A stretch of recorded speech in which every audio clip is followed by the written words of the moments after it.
मंगलमय भगवान की।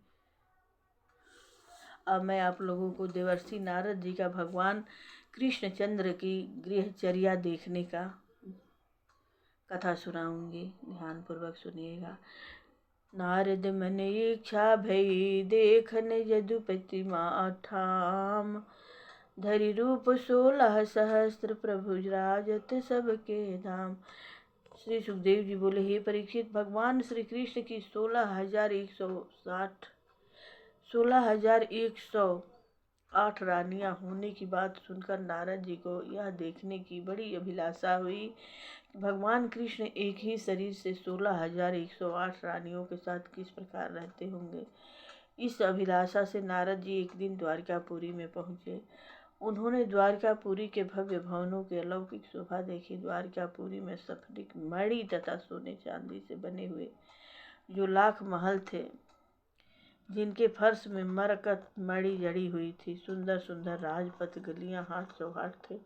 वहां पर देव मंदिर असंख्यों थे। सड़क, गली, द्वारों पर सुगंधित छिड़काव नित्य होता रहता था। हवन, यज्ञ आदि के सुगंधित धुओं से सारी द्वारकापुरी भरी रहती थी। वह विश्वकर्मा की बनाई हुई द्वारका अति दिव्य थी, जिसमें श्री कृष्ण चंद्र की 16,108 रानियों के महल शोभायमान थे। देवर्षि नारद ने एक भवन में प्रवेश किया। वहां देखा कि विश्वकर्मा द्वारा रचे हुए सोने चांदी के दिव्य भवन, मोतियों की झालर, सिंदूर, चांदनी आदि टंगे हुए हैं। हाथी दांत के पलंग, चौकियां बिछी हुई हैं। असंख्य दासियां रत्नभूषणों से सजी हुई देवगनाओं की भांति सुंदर हैं। सब अपने अपने काम में लगी हुई हैं। स्थान स्थान पर रत्न जगमगा कर अंधकार को नष्ट कर रहे हैं। उनमें सुंदर सुंदर उद्यान हैं, जिनमें मोर, कोयल मधुर बोली बोल रहे हैं। उत्तम जलाशयों में हंस क्रीड़ा कर रहे हैं। हे परीक्षित, नारद जी को देखकर समस्त आत्माओं के स्वामी भगवान कृष्ण सहसा रुक्मिणी जी के पलंग से उठकर खड़े हुए और हाथ जोड़कर देवर्षि नारद को प्रणाम किया। उत्तम आसन प्रदान करके संपूर्ण विश्व के स्वामी कृष्णचंद्र ने उनके चरण धोए और जल अपने सिर पर धारण किया। फिर नारद जी की विधिवत पूजा की और अमृत के समान मधुर वचनों से बोले, हे ब्राह्मण, मैं आपका क्या स्वागत करूं। देवर्षि नारद बोले, हे भगवान, यह बड़े सौभाग्य की बात है कि आपके चरणों के दर्शन मुझे प्राप्त हुए। ब्रह्मा शंकर आदि उन्हीं चरणों का चिंतन सदा करते रहते हैं। आप हम भक्त जनों पर विशेष प्रेम करते हैं, यह आपका स्वभाव ही है। केवल मैं यही चाहता हूँ कि आपके चरणारविंदों की स्मृति सदा मुझे बनी रहे। हे परीक्षित, इसी बात नारद जी भगवान कृष्णचंद्र से अर्चना पूजा करा के उनके दूसरे महल में गए। वहाँ भी उन्होंने भगवान कृष्णचंद्र को नित्य कर्म करते पाया। तत्पश्चात वे तीसरे महल में गए। वहाँ छोटे छोटे बच्चों को प्यार करते हुए पाया। किसी महल में यज्ञ कर रहे हैं, तो किसी महल में मंत्रियों के साथ परामर्श कर रहे हैं, किसी महल में गायत्री का जाप कर रहे हैं।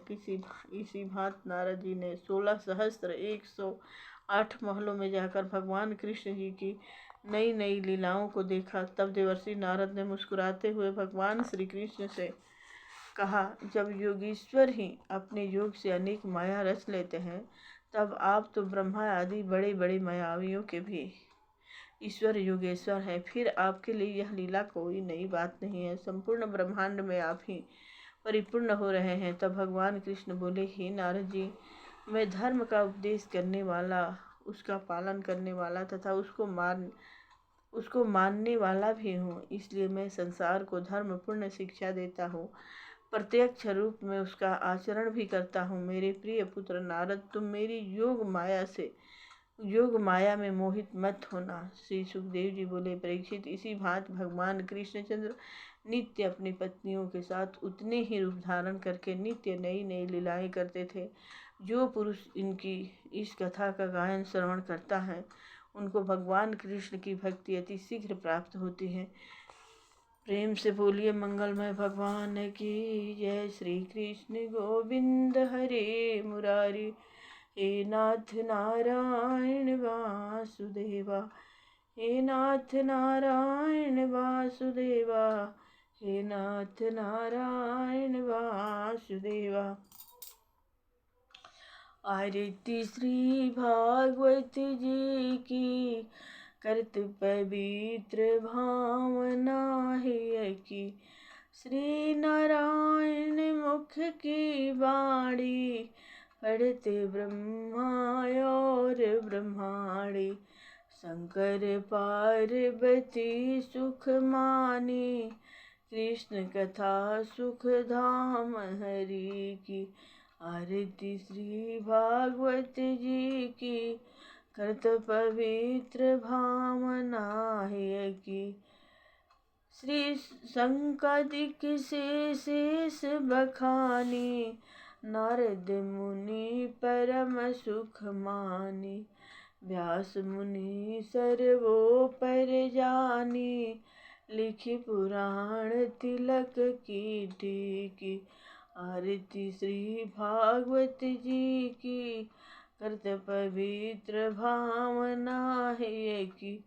श्री सुखदेव व्यास ते सुन के, कही परीक्षित नृप से गुण के।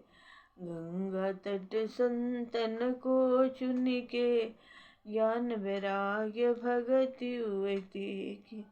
आरती श्री भागवत जी की, करत पवित्र कथा भागवत जो नित्य गावे। आप सुने औरों को सुनावे, निश्चय कृष्ण चंद्र पद पावे। प्रेम सिंधु रस बिंदु हमें की। प्रेम से बोलिए भागवत भगवंत की जय हो। मंगलमय भगवान की।